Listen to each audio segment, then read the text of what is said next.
Getting a SoloQ Cashout win with 16 unique builds. Season 10 bonus build, Medieval Flight. I had to add one last build with all the new delicious stuff that Embark added to the menu. I've been sniffing the fattest lines of the Shockwave, absolutely addicted to it, and can't seem to get off of it. The crossbow isn't even my type of weapon, but this thing shreds through enemies and comes with a pretty big quiver of arrows. The hover pad makes you realize how many people just don't look up, so you get free shots to their dome. Running jump pad is a necessity for maximum movement and being able to utilize hover pad. I made a different build with Data Reshaper saying how good it was in Season 9, and then they go and make it better. I'm honestly going to give this build the only 3 out of 3 fishies on both funness and goodness. As a fish, it's fun to fly through the arena like a bird and see what it's like to have wings. It's also insanely effective with Data Reshaper countering heavies, the crossbow frying like some chicken, and the hover pad allowing you to poop on them from above. We already have the fattest stack of cash in the first round, so my chat asks about hover pad strats I found. Who's going to look for a fish in the trees? It's the sneakiest tactic.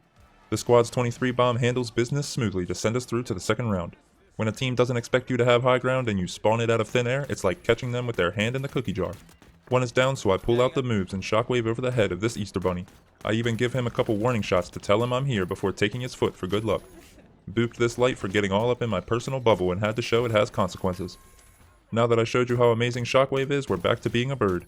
We just start raining arrows from above like that scene in the movie 300. Then Pink tries to touch our cash, but nothing a little boop can't handle. Then I say hey what's up hello to the orange team one last time before I go beat up on someone else. It's now Pink's turn to get pooped on by my birdness. My teammates' push couldn't have been more perfectly timed to allow me to unload my entire quiver on them for putting their grubby hands on my cash. The last point rolls around and I certainly couldn't leave out the purple team from my pooping spree that I'm going on. He tried to scurry away, but I sneak one through the branches to take him out. Then I need to help the homies who are being objective gamers. This round showed a bit of everything on why I think this build is so good, and the squad bought an 18-piece nugget meal to send us to the final. It starts out with this purple thinking he's the gingerbread man, but I can easily catch up and hunt you down. I decorate the arena and help my homie get another one. Then I clean up the last one like Billy Mays to get the first plug. Purple also has a bird on their team and I can't be outdone, so I get high ground to assert my feathery dominance. My teammate goes down, but I don't think the enemies understand how exposed their dome is right now.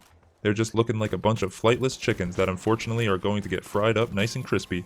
We start off with the second cache and they still haven't purchased a hard helmet to protect their noggin from above. Oh, just look at those poor chickens trying to take flight only to smack back down on the ground. I was trying to skeet shoot him mid-air, so I ran out of arrows when he was helpless. I decided I want to join him on the last bit of ground life he's going to see this game. A little shockwave pop is a beautiful way to end this insane series. Immense gratitude to all you awesome people loving and trying my builds. I do stream everything on Twitch if you want to peep, but the next video will be the start of a fresh series.